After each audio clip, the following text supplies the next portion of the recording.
Assalamualaikum warahmatullahi wabarakatuh. Pimpinan dan anggota Komisi 11 yang saya hormati, Ibu Menteri Keuangan, Bu Sri Mulyani yang saya hormati, para Wakil Menteri, para Dirjen, dan seluruh jajaran Bapak Ibu sekalian yang berbahagia. Pertama, saya ingin memberikan dukungan penuh saya terhadap efisiensi yang dilakukan oleh pemerintah sesuai dengan arahan Presiden Prabowo secara keseluruhan. Kita tahu bahwa efisiensi ini adalah hal yang lumrah dan biasa dilakukan oleh setiap pemerintahan termasuk di Indonesia.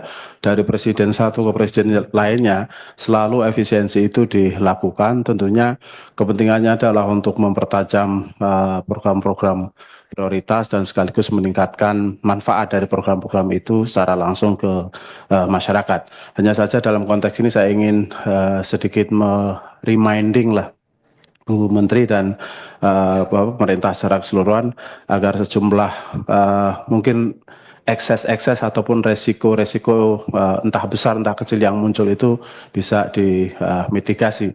Nah, sehingga saya juga ingin menyarankan kepada pemerintah secara keseluruhan agar komunikasi politiknya itu bisa lebih baik sehingga masyarakat tidak salah paham. Karena tujuan efisiensi ini sangat baik untuk kepentingan masyarakat semua sehingga semuanya juga harus paham bahwa memang efisiensi ini sesuatu yang perlu kita lakukan bukan semata karena pertimbangan dari sisi fiskal, tapi juga peningkatan kebermanfaatan bagi masyarakat. Yang kedua, saya juga ingin memberikan sedikit catatan khusus yang terkait dengan Kementerian Keuangan. Ini luar biasa karena efisiensinya hampir mencapai 9 triliun. Saya kira ini patut kita apresiasi. Hanya kita ingatkan agar nanti jangan sampai mengganggu efektivitasnya, terutama dalam hal pengawasan, terus kemudian digitalisasi pajak dan juga kepatuhan pajak. Kita juga ingin agar prioritas sektor-sektor strategis yang sudah menjadi rencana di Kementerian Keuangan juga bisa tetap berjalan secara baik dan juga kemungkinan resiko-resiko kebocoran seperti misalnya tax avoidance misalnya kalau pengawasannya jadi agak melemah gara-gara efisiensi. Nah, menurut saya ini harus dilihat betul. Nah, dan terakhir juga terkait dengan masalah SDM dan sistem IT-nya, karena ini menjadi salah satu tumpuan kita dalam rangka mendorong agar penerimaan negara maupun baik pajak maupun PNBP juga bisa tetap sesuai dengan target.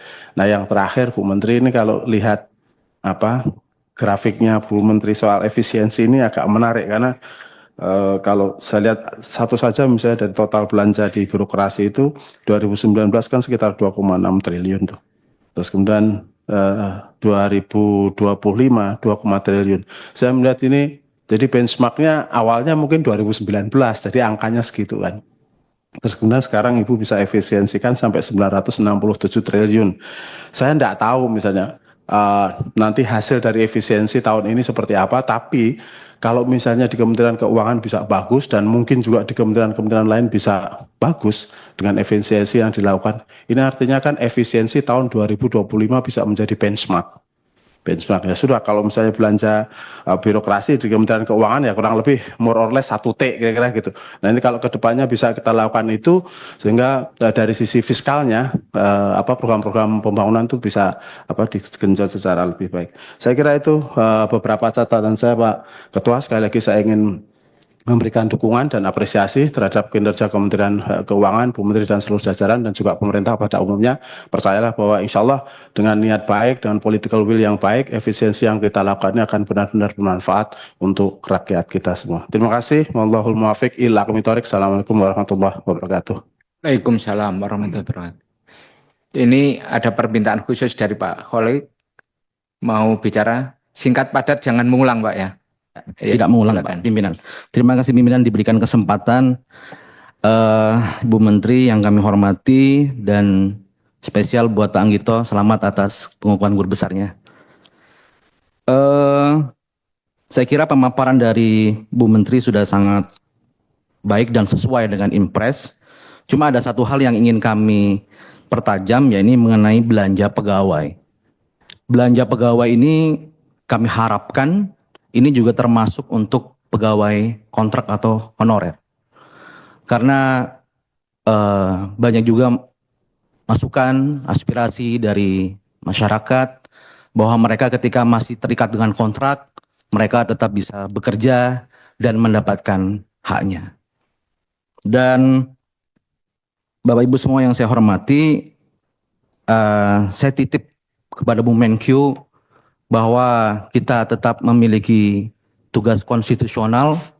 Kami harapkan efisiensi ini juga tetap dengan koridor konstitusional 20% APBN untuk pendidikan. Insya Allah kita semua mendukung efisiensi apa yang dilakukan oleh Presiden Prabowo adalah untuk kesejahteraan dan kemajuan Indonesia. Terima kasih. Assalamualaikum warahmatullahi wabarakatuh. Waalaikumsalam warahmatullahi wabarakatuh. Tadi sudah ada banyak pertanyaan, Bu. Tapi ini pertanyaan yang menurut ukuran saya tidak sebanyak biasanya. Jadi mudah-mudahan ini Ibu Menteri bisa menjawab dengan cepat dan kita langsung ke kesimpulan. Terima kasih pimpinan dan para anggota yang telah menyampaikan. Saya sangat cepat. Efisiensi memang tujuannya untuk makin mempertajam tujuan Astacita. Kami juga menyetujui tadi bahwa permintaan atau pandangan dari seluruh anggota dan pimpinan agar tidak mempengaruhi output, outcome, dan target. Kita juga akan fokus kepada hal itu. Kami juga menyetujui bahwa dari exercise efisiensi KL di 2025 akan dijadikan sebagai baseline seperti yang tadi disampaikan, kalau ini menciptakan sebuah budaya baru untuk efisiensi dari birokrasi di seluruh kementerian lembaga, sehingga tentunya nanti hasil dari 2025 akan digunakan untuk penyusunan 2026 juga, Ibu. Jadi kalau 2026 kan belum kita mulai nyusunannya atau sedang dalam pemikiran sangat awal. Tapi memang yang sedang dilakukan saat ini diharapkan akan menciptakan sebuah budaya baru, penekanan kepada pelaksanaan tugas secara efisien, secara cepat, secara baik, pelayanan publik tidak dikorbankan. Dan tentu berbagai target-target tidak akan kita lakukan pengurangan. Tadi untuk berbagai belanja sosial itu tidak dikurangkan sama sekali. Jadi nanti kalau kita lihat beberapa termasuk program-program yang melayani masyarakat, bantuan sosial, itu semuanya sudah sangat eksplisit tidak dipengaruhi. Kita nanti pasti akan melakukan inventarisasi dari seluruh kementerian lembaga, sehingga kita bisa menyusun sesuai dengan spirit efisiensi tersebut.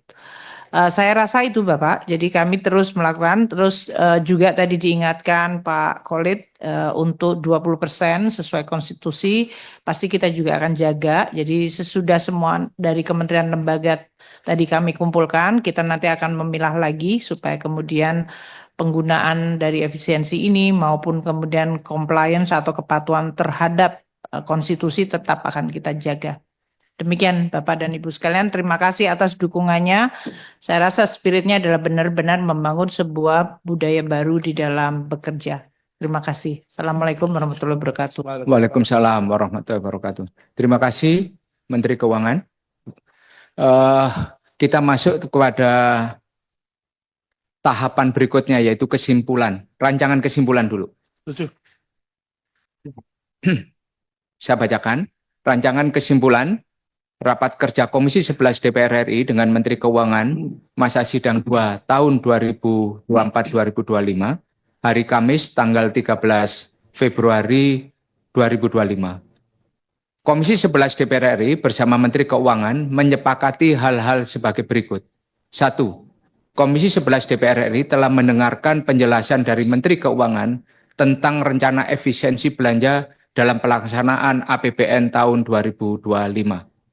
2. Komisi 11 DPR RI menyetujui efisiensi belanja Menteri Keuangan dalam APBN tahun anggaran 2025 sebesar 8.991.815.007.000 rupiah dengan rincian dalam box yaitu nomor urut, program, pagu, dan efisiensi serta alokasi setelah efisiensi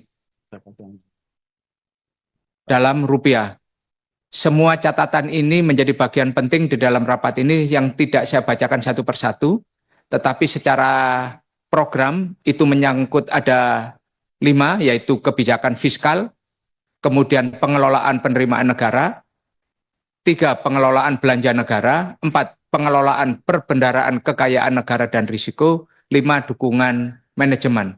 Secara total, pagu awalnya adalah 53 triliun 195 miliar 389 juta 273 ribu, dikurangi efisiensi yang tadi sudah disampaikan menjadi 44 triliun 203 miliar 574 juta 266 ribu rupiah. 3. Tujuan efisiensi anggaran Kementerian Keuangan tahun anggaran 2025 adalah untuk memperbaiki tata kelola dan tata kerja, sumber daya, tenaga, biaya, dan waktu sehingga menghindari pengeluaran yang tidak diperlukan dan mengoptimalkan hasil kerja. 4. Kementerian Keuangan dalam melakukan efisiensi anggaran telah mempertimbangkan dan memastikan bahwa efisiensi anggaran dilaksanakan dengan strategi dan mitigasi program tertentu sehingga tidak akan mengurangi kualitas pelayanan umum serta tetap dapat menjalankan target dan fungsi mandatori kelembagaan sesuai amanat peraturan perundang-undangan. 5. Menteri Keuangan akan memberikan jawaban tertulis atas pertanyaan dan tanggapan pimpinan dan anggota Komisi 11 DPR RI paling lama 7 hari kerja. Saya tawarkan kepada anggota dengan rancangan kesimpulan ini. Setuju? Setuju semua ya? Saya tawarkan kepada Ibu Menteri. Bagaimana, Bu? Saya sih senang Pak kalau belanja Menteri Keuangan, tapi itu belanja Kementerian Keuangan Pak. Jadi poin 1 penjelasan dari Menteri Keuangan tentang rencana efisiensi belanja dari nomor 2 ya, Kementerian Keuangan. Ya itu saja Pak. Terus mungkin sedikit tadi yang efisiensi barang waktu dan mungkin barang milik negara juga Pak, karena kan kita efisiensinya termasuk space, tenaga, biaya, waktu, dan barang milik negara. Sumber daya itu termasuk barang milik negara. Barang milik negara dan barang milik negara. Karena tadi belanjanya Kementerian Keuangan, jadi jadinya barangnya milik negara Pak. Ya, kalau enggak milik saya Pak. Barang milik. Demikian Bapak. Terima kasih, ini semuanya sesuai Pak. Setuju Bu ya? Setuju. Oke. Kita setujui kesimpulan rapat tadi. Bapak Ibu sekalian yang saya hormati, selesai sudah rapat kita membahas efisiensi Kementerian Keuangan di tahun anggaran 2025 sesuai dengan Inpres nomor 1 tahun 2025. Sebelum rapat saya tutup, silakan Bu Menteri untuk menyelesaikan kalimat penutup. Pimpinan dan Komisi 11, para anggota yang kami hormati, terima kasih atas dukungan terhadap langkah efisiensi yang kami lakukan sesuai dengan Inpres nomor 1 2025. Tentu dukungan dari Komisi 11 dan tentu tadi juga berbagai masukan serta berbagai permintaan agar Kementerian Keuangan tetap menjaga dan memonitor secara baik langkah-langkah ini akan menjadi bekal bagi kami untuk menjalankan efisiensi. Terima kasih pimpinan atas seluruh dukungan dan juga persetujuan atas rapat sore hari ini. Wassalamualaikum warahmatullahi wabarakatuh. Waalaikumsalam warahmatullahi wabarakatuh.